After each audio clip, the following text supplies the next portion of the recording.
Rasika, thank you so much for being at E-Times on How I Made It. Thank you for having me. Rasika, you have been doing exceedingly well. The list is really long. Delhi crime, Manto, Mirzapur. We'll get into all that. But before that, I really want to ask you to begin as the first question. You see, actors tend to have two kinds of journeys. They're either born into the industry and get their first role easily, relatively, or they do the rounds of modeling, auditions, etc. However, what a lot of people don't know about you, I think, is that you worked with an economist and Nobel laureate Abhijit Banerjee. And in fact, Abhijit Banerjee and Rohini Pandey's paper, Parochial Politics, has you in the credits. What led you into this direction and what was the work you did for them? I had studied at Delhi University. I was a student of mathematics in Lady Shri Ram College. Uske baad, I didn't really know what I wanted to do, but I was very enthusiastic about everything that I took on, and I think I really missed that side of myself, which was so experimental कि जो कभी किसी चीज के बारे में सुना वो इंटरेस्टिंग लगा तो कहते थे चलो जाके ट्राई कर लेते हैं, So वैसे ही I think there was somebody who was living in the hostel with me in LSR, and while I was taking my Delhi University final year exams, a friend of mine was applying to Sophia's for a course in social communications media. And I was just breezing through her brochure and I said, this sounds interesting. There was a paper in film studies. I said, अरे वाह बहुत interesting लगता है ये. Let me also just apply. तो ऐसे ही मजे में मैंने भी application दे दिया. And I got through that program, and at that time I didn't really know what to do. So I said, चलो यहाँ हो गया admission हो गया तो चलो यहाँ चले जाते हैं. It might be fun to do. So I went to Sophia's, and that's where I studied a lot of other. I studied journalism. I studied film, and that's where I think the interest in film came about. After I finished from Sophia's, again, I didn't know what I wanted to do. So somebody sent an email saying that Abhijit Banerjee and Rohini Pandey are doing a project in UP, which is an academic research project, and they're looking for an assistant to gather secondary research data material. I didn't have a background in the social sciences. I was a math student. I didn't have any knowledge of economics, but I said, this sounds like fun. Let me go and see. So I packed my bags and I left for Lucknow for almost a year. About 7-8 months. I totally enjoyed it. I think I made my way into a lot of government offices saying कि sir हमारा college का project है, please हमको यहाँ पे data access करने दो. And so I would manage to do that, and I got them some pretty interesting data, which would have otherwise been wrapped up in a lot of bureaucracy to get to. After that, I came to Bombay to work on a project on gender and public space with an organization called Pukar. And then I realized that if I have to continue further in academics, I have to go back and study something. I didn't, like I said, I didn't have a degree in social sciences, so I found it beyond being fun to understand more about it. I felt a little lost. And I was in one of those phases again where I was like, ab pata nahi kya karungi, that I opened the newspaper and FTI was restarting their acting course after 26 years. It had shut down in 1976, and I'm talking about 2004 when I saw the ad. And I had done theatre in college, and I had studied film at Sophia's. And I said, chalo, this sounds like fun, let's apply. So I applied to the course and I got through. And when I went there, I think everybody in the acting class had come with a very strong focus of becoming an actor, and some people had come with the idea of being stars. I had no such ambitions. I had just come to the course because I loved the idea of being in a film school, especially one like FTI, which has a history of dissent, which has a history of the physical space where FTI is located used to once be Prabhat Studios. So a lot of history associated with it. some of the studios at FTI are still grade 1, grade 2 heritage studios. And, just the legacy of a place like that and the history of a place like that was something that I was excited by. And I said, चलो चली जाती. मुझे नहीं पता था कि यहाँ सब लोग स्टार बनने आए हैं और यहाँ सब लोग मतलब बहुत दिनों से seriously acting करने आए. So most of the people I started learning acting with had come to the course with far more experience and focus than I had. Some had come from the Shriram repertory, some had worked in Naya theatre for so long. So a lot of varied experiences, and yeah, I had just come on a whim. But about, I think, 6-7 months into the course, I felt like this is what I want to do for a really long time. How has the on-ground research work you have done influenced the way you approach a role? Do you think you're able to empathize more with the subjects? Has it influenced the kind of subjects you want to be a part of? Possibly, I'm not sure. Because I feel as an actor, what's beautiful about this job is that no experience is not useful. Every experience in your life can find its way into your work. And that's what's exciting about this line of work. So possibly, maybe, I did a lot of, I spent a lot of time observing women and men in public spaces when I was working with the Gender and Public Space Project. And it was absolutely startling for me to find that the way women access public space is so different from the way men do. So maybe some of it has found its way into my work, but I'm not sure exactly what. Is there a clash of sensibilities in the kind of films that you tend to get and the kind of films you started with or maybe you aspire for? How did you come to terms with that gap and how do you deal with it even now? I've always celebrated all kinds of cinema. I was as much, growing up, I was a fan of Sridevi. And I admired her as much as I admired Isabella Huppe when I saw her films when I was at the Film Institute. So I didn't really judge the films that I was watching. I was equally entertained, or I was entertained in different ways by both of them. And I think that Indian cinema has a very rich history, and I always celebrate that. I enjoy watching song and dance numbers, some of them, not all. So I didn't really think that I wanted to do one kind of film and not do another kind of film. In fact, I want to experiment with several kinds of films and roles. And I was very excited about, I had a song in a film called Loot Case, which released recently. And I was like, that's another check in the box for me as an actor. Recently, I'm so envious of Vijay Verma in Mirzapur too, because he gets to play a double role, which is such a common Bollywood trope and a Shakespearean trope, which is something that I think as an actor it would be a delight to experiment with. So I'm not, I don't judge one kind of cinema over the other. As an actor, there's always an attempt to experiment with all kinds, and I look at them with equal enthusiasm. I think what I'm picky about is the people I collaborate with, because I feel that filmmaking is a very, very collaborative exercise and also a deeply personal one. So I think that's something that I feel like as an actor, you're asked to bring your vulnerabilities to the part, and that's your job. And if the environment that you're working in doesn't respect that, or doesn't encourage that, or doesn't aid that, then it becomes a very heartbreaking experience and a very empty experience.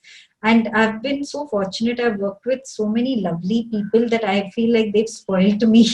And I've had such magical experiences with films like Kissa and Manto कि मुझे लगता है कि उनके skill ने, Anoop, Nandita, Richie जैसे directors के skill ने मुझे एक तरीके से बिगाड़ दिया है, because I seek that kind of those kind of collaborations, those kind of soulful collaborations and meaningful collaborations with every piece of work that I do. So I feel in that department, yes, I might be picky and choosy because my experiences have surpassed my expectations. But otherwise, yeah, I'd like to experiment with different sorts of films. How do you judge a person when you say you're picky about your collaborations? How do you judge a person? Are you going only by his body of work? That's a tough one. Sometimes it's generally, I mean, for lack of a better word, I would say a vibe, which makes you feel that you can, in the initial conversations and also in the way that the script is written out, you know, it tells you something about how they intend to make this. For example, I knew Richie before I signed on to Delhi Crime. I had met him at several festivals, but those were largely sort of social interactions at film festivals, you know. I'd never really worked with him. I'd seen his work, I'd liked his film. I always felt that he was a very intelligent person, and all my social interactions with him were lovely. But when I read Delhi Crime season one, and the fact that he had not chosen to show the crime, or even acoustically or visually, was something that I felt very reassured about. I felt reassured about the idea that this person is not here to tell this story in an exploitative way, you know, and this person is here to tell a story in a deeply sensitive way. And I think the way Richie and the editor and cinematographer dealt with that story is something that I still feel so moved by. And I'm so proud that I got an opportunity to collaborate with people who are so in control of their craft while also being so sensitive. So yeah, you can go wrong sometimes. I mean, all the experiences that I've had haven't been wonderful collaborations. There have been some which haven't worked as well as I thought they would, even though the initial signals were in the correct direction. तो वो सब होता रहता है. But I think largely I've been fortunate in this department when I've trusted my instinct and it's not served me, and it served me well. You said initial signals were in the correct direction, but ऐसा कभी हुआ है कि, as you mentioned earlier about the vibe aspect of it, you didn't get the right vibes. You read the script, you found it very exploitative, and you turned it down. One because of vibes also, and two because of the intent also. Several times. I mean, several times. It happens almost thrice every month. So, because I mean, fortunately, right now there is a lot of work coming my way, Yeah. and there's a lot of work coming everybody's way. Actually, this is a good time for actors. There's a lot of work happening, and इतना ज़्यादा काम हो रहा है कि लोगों, directors, cinematographers, editors और actors के पास time ही नहीं है. You know, so people are always reaching out for some new work, but there's some stories which don't work. There are some collaborations that I feel wary of because of some initial conversations which I felt there wasn't a real understanding or an exchange of because sometimes, you know, you read a script and you don't really you don't entirely get the intent of the person, and you meet them and you realize that that actually they're very sensitive towards the script, and maybe you didn't read a certain side of it. That doesn't happen very often, but it sometimes does happen that at a script level you feel like this is not really there. But when you meet a person and the way they explain their script to you, or the way they narrate the script to you, makes you feel differently about it. So that has also happened. So Rasika's antennae is always up. If the vibe is not correct, if the intent is not correct, she's not going to do your project. Because as an actor, you have to be very deeply invested in it, you know. And otherwise, दूसरी चीजें भी होती हैं. जैसे Hamid was a very interesting. I don't know if you watched the film, but when I read the script, I thought it was very beautifully written, and I thought it was a very important story to tell. But I actually refused to do the film because I said, आप किसी Kashmiri actor को cast करें, because I really felt that. You know, Kashmir is a land which has been in conflict for a very, very long time. And even though I would have, I have read about it constantly, and it's constantly in the news, I felt that in the time that I had, which was 2 weeks or 3 weeks to prepare for the part, I felt that I might not do any service to the narrative, because it's very hard to understand the grief of a person whose husband is just gone one day, you know. And that happens to so many women in Kashmir with their children, with their husbands. So I told them कि शायद मैं ये समझ ना पाऊँ पूरे तरीके से, and उस मामले में I don't want to do any disservice to a narrative which has not been served so well in mainstream media, you know. So I don't want to contribute to that in any way. So I told the director that you please cast somebody else. And he came back to me after a while and he said, Ejaz Khan is the director. And he expressed a lot of confidence in my work. And he said, listen, I'm not able to find the kind of actor that I'm looking for. I'm sure you'll be able to do this. So why don't you just take the plunge? And because script achhi thi, in spite of my insecurities about not being able to pull it off in the given time frame, I also got in the end a little greedy ki chalo kar lete hain, like that. And I gave it my all once I had signed on to it. And I think that film gave me a lot of it moved me in a very, very special way. And I will not forget that experience. So I'm happy that I signed on to it. I hope I was able to give the film as much as it gave me. I get your selection filters, but you also said some time back that you're open to all kinds of roles and you would love to do mainstream roles, as you hinted earlier. Would you really like to do the roles, just being the heroine there for 2 songs and maybe one scene? The great thing about the time that we are working in is mainstream films are also no longer like that. There are many mainstream films which have good parts, which have ensemble casts with good parts, which have good parts for the female character. So I think that I'm living in a very fortunate time. Yes, if I had come into Bollywood in the 80s and the 90s, I don't know if I would have been able to find a place for myself. Because also the approach to there used to be only a few people who used to get all the work. There were only these few stars. ऐसा नहीं था कि बहुत लोगों को बहुत सारा अच्छा काम मिल रहा है. The quantity of content and the quality of content was very different. So but अभी आप जब auditions में जाते हैं तो आपके साथ ऐसा कोई वाकयात हुआ है कि somebody took away your role, you were finalized and a star kid or a star daughter, you face nepotism anytime? आजकल तो सर ऑडिशंस नहीं देने पड़ते. वो दौर चला गया है. एक टाइम था जब बहुत ऑडिशंस दिया करती थी. I don't know, I don't have so much information कि क्यों किस वजह से कोई रोल मेरे हाथ से निकल गया. ये पता लग जाता है कि चला गया, बट क्यों गया और किस लिए गया वो I don't really get to know. So there were many films that people wouldn't audition us for because they would say that, listen, they want to take a star. And that star need not necessarily be a star kid, but somebody who's established on the basis of whose name tickets can be sold. Somebody who's sellable, as producers like to call actors sometimes, So us wajah se, yes, a lot of times I had heard ki, they're looking for somebody more sellable. Fortunately, I don't get to hear that also very often these days, about myself at least. But there are several reasons why you might not get a part. And there was one year in my career where before I got Manto, where I had almost got 5 films. And all those films were parts I really wanted to do. They were all directors I really wanted to work with. Most of them, I think out of them, 3 of them, the directors also really wanted to work with me and were pushing for me. But the producer said, no, she's not a big name.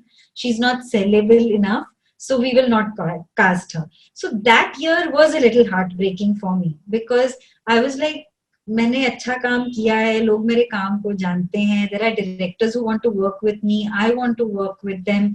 How do I overcome this hurdle? What can I do to overcome this not so sellable hurdle? And I'd really hit a block. I didn't know what I should do differently because that is is in my opinion a matter of chance or happenstance. And fortunately, that things changed around. Like the streaming platforms came, Nandita cast me in Manto, all that happened and it worked out well for me. But it could have so easily not, because I had really hit a block that year. And that year I was thinking that, now what should I do? This has happened for the 5th time. Now where do I get my spirit back? How do I get my spirit back? While I lauded you for going, past the time when you had to undergo auditions, there's somebody who's not going to like that, and that's Ahana Kumra, who was our last guest on this show, she said very emphatically that every actor, relevant and big, should be undergoing auditions. If I am undergoing auditions, why shouldn't everybody else do that? So, I know where Ahana is coming from. If anybody asks me for an audition, I never refuse. I always do it. And in fact, I take great care in my auditions. For example, I auditioned for A Suitable Boy. And I remember when the casting directors called me and they said, Meera Nair is making A Suitable Boy.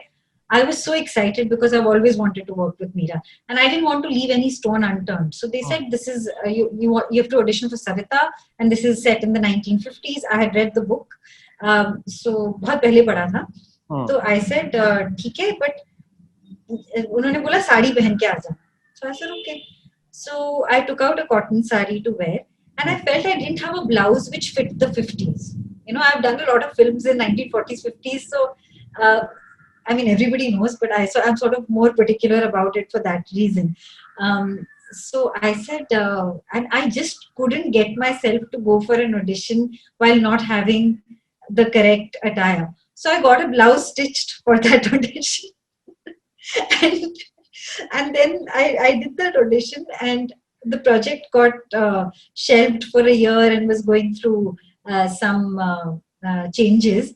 And a year later, they called me to re-audition for the part because they wanted to cast my husband. And so Meera wanted me to audition with three actors. And my first thought when I got the call was, I was like, I hope that blouse still fits.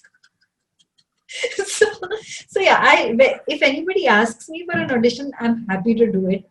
A lot of people don't these days. I'm happy about that as well.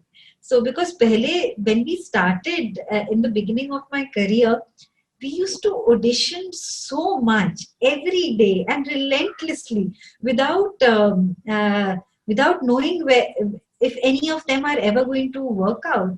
In fact, with all my actor friends from FTI, we used to have this joke कि कल phone आएगा कि madam आपका हो गया, आप shoot पे आ जाइए. तो हम बोलेंगे नहीं हमें ऑडिशन पे जाना है. Those were the kind of that's how we used to audition. There's this place called the Shriji restaurant in Oshiwara. उसके ऊपर के 2-3 floors है. वहाँ हर studio में लगातार auditions चलते रहते हैं. So we used to just wear makeup and add auditions. Ads were good visibility, good money to pay the rent and make ends meet. We used to do 6-7 auditions in a day, and just like ring the bell of the studio and say, "Hey, do I fit the part? Can you audition me?" So not like that anymore. These days auditions are like few and far in between. When they come up, I'm happy to do it. But I'm also happy that I don't have to audition relentlessly. You said there was a period when you got sort of blocked, and that was before Nandita Das film. Do you think that film was your flashpoint, or was it Kissa? I think as a performer, it was Kissa, because it opened up the possibility that a performance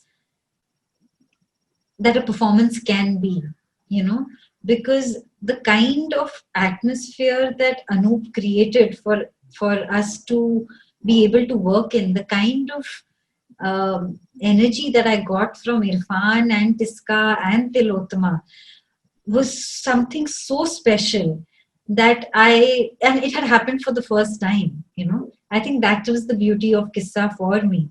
That Manto, of course, I experienced it again, but I had already experienced it once in Kissa. The beauty of working with very talented and very giving co-actors and working with directors who respect you so much and are able to create an environment for you to really thrive in. And directors who make you feel like you found what you found, but actually they found it for you, You're married to Mukul Chadha, who of course was in Gurgaon and the Indian adaptation of The Office. Does being married to an actor change the way you approach the profession? Does it make things easier? Are your styles and processes very different, or does it sometimes make it tough? You have to ask him, should I do a particular scene or not? Oh, not at all. I never ask for permission for any of my decisions. Not, I never ask Mukul. I don't ask my parents. I completely take my own decisions and take complete responsibility for it. So permission का तो सवाल ही नहीं उठता. I think it's quite lovely because to be married to an actor, I like it because we have pretty crazy routines. For example, I was supposed to leave for Kunur on the 15th of this month. Today is the 28th, and I still haven't gone because things are constantly changing schedule wise. Because a film schedule is like a house of cards. One thing goes and the entire thing collapses, and you have to constantly be ready for the uncertainties of this business. And sometimes I feel if I was married to somebody who wasn't in the same profession, they would find my life extremely strange and find it very difficult to understand why I'm never being able to commit to a holiday or a family gathering, so I think these things are understood very well between actors because he goes through the same situations. So to be able to explain that to somebody who was in a different kind of a job, in my opinion, would be a little difficult. Mukul has a very different style of acting. And he's been working with this improv group for many years. And I used to work with them earlier, then I got really busy and I couldn't continue. And he does some fantastic improv work with them in the comic space. And everybody in that group is just so charged and enthusiastic about what they do that and it's a skill that I don't have. Like every time I worked with that group, it was because I was so weak in that department that I felt like, I felt like rehearsing with them would keep me on my toes and teach me something new. So Mukul has those experiences. I have other ones. And there's a lot of sharing of our experiences and there's only to learn from each other. And we also co-wrote a short film during the lockdown and acted in it together.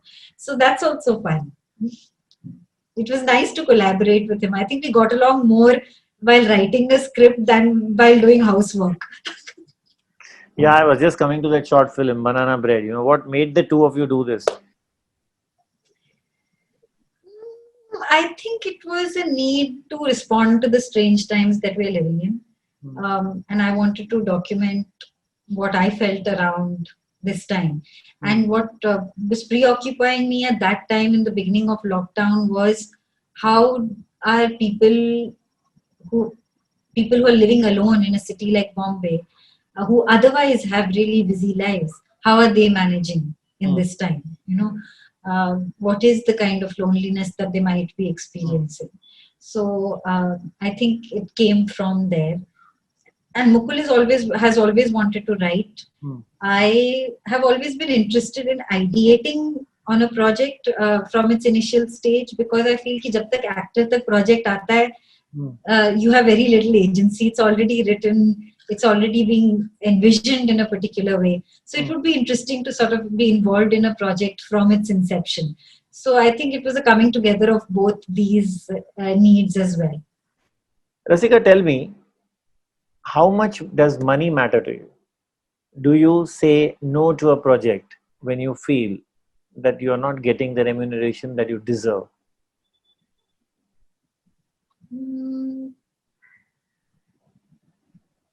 Depends. Sometimes I would, sometimes I wouldn't. For example, so it's not the most important thing to me. Always, no. But sometimes when I feel that I'm being squeezed or cheated, nobody wants to feel like that, right? That I'm not getting what they're able to offer. What a production is able to offer me, and people are just trying to make some money out of cutting my money. It's a question of dignity and respect more than wanting to make a lot of money. I don't think I don't think I've ever approached any decision in life with that point of view. I've never been the kind of person who's wanted a very big house or a very fancy car or I have कुछ शौक है, हाँ travel करने का शौक है. जब मैं travel करती हूँ, I like to travel nicely and I don't like to think about small things. And I'm grateful that life has been kind, and I really haven't had a situation where I've really felt like I never have that I'm in a situation where I don't have money. So I've been very comfortable. There are some things that some luxuries that I have and some that I can't afford, and I like that kind of life.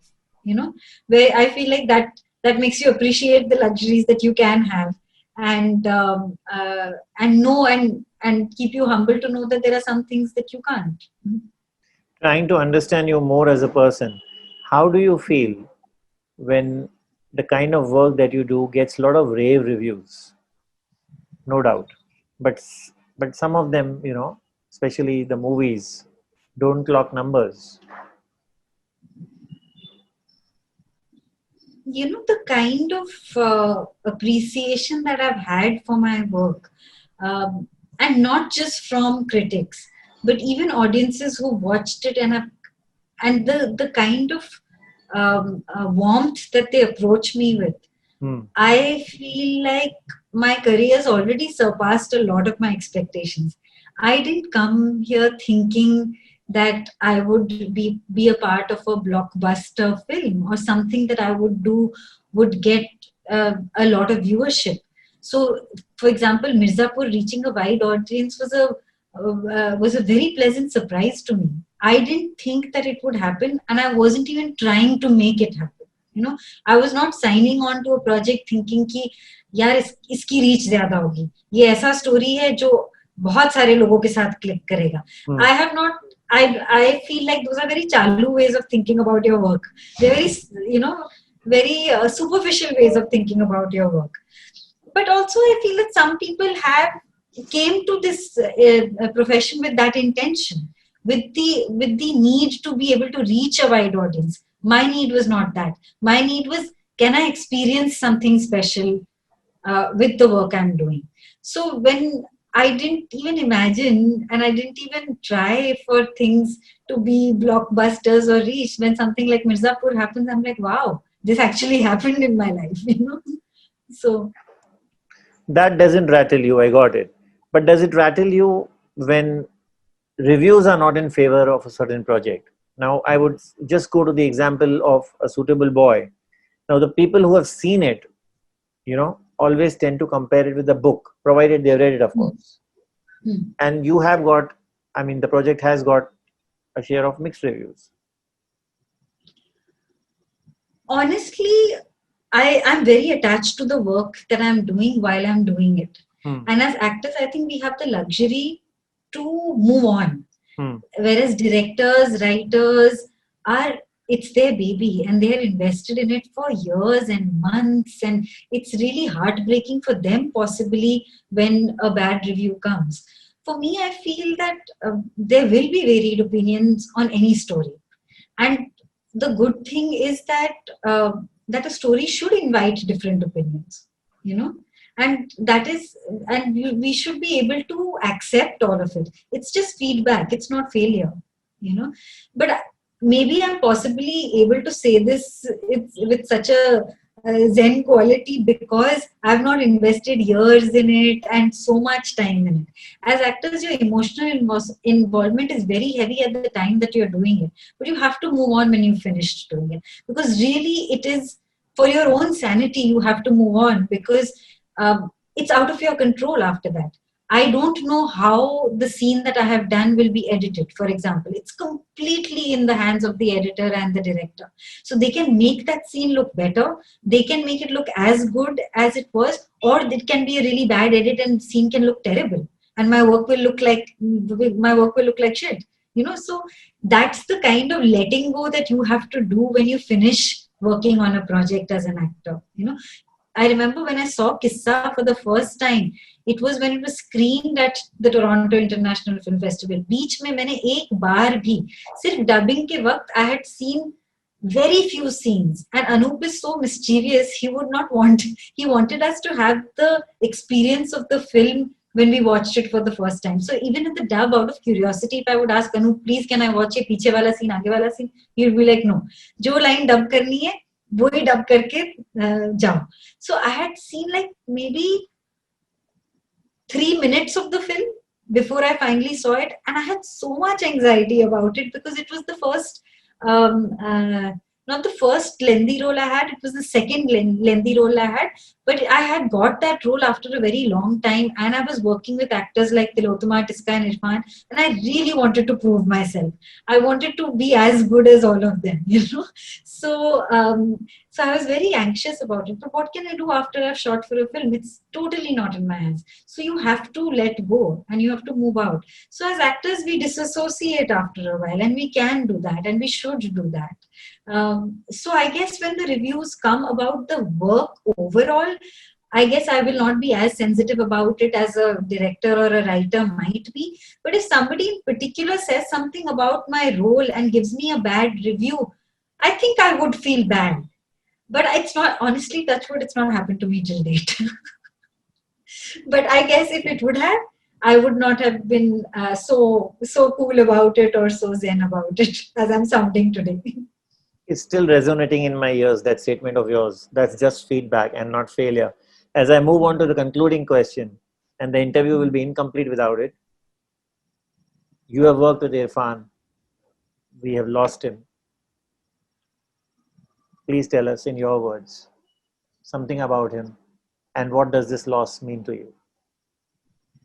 I think I will forever be grateful to Irfan for introducing me to the magic of cinema. Really. I mean, I'd always heard of it, I'd always desired it. I experienced it with him, and partly because of him, and partly because of Anup Singh, the director of Kissa. And for that, I will be indebted forever and ever. The scenes that I did with Irfan in Kissa, which was in the magic realism space of the film, I don't know if you watched it, was something that when I read the script, in my experience then as an actor, I was like, ये कैसे होता है? इसको कैसे करेंगे? And because I was so anxious to do a good job, I was very nervous about, and in my nervousness and anxiety, I was seeking logic in those scenes.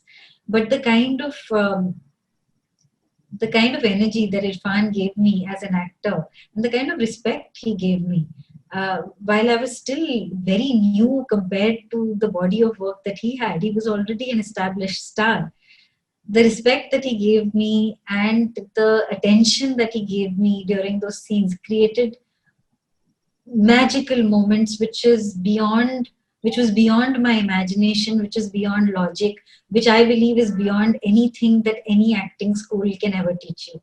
And it made me believe that there can be magic in the time between action and cut. And that has given my career so much beauty and so much confidence that I will forever be grateful to him for that.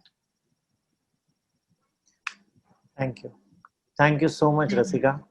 It's been lovely talking to you. Lovely talking to you too. Thank you so much.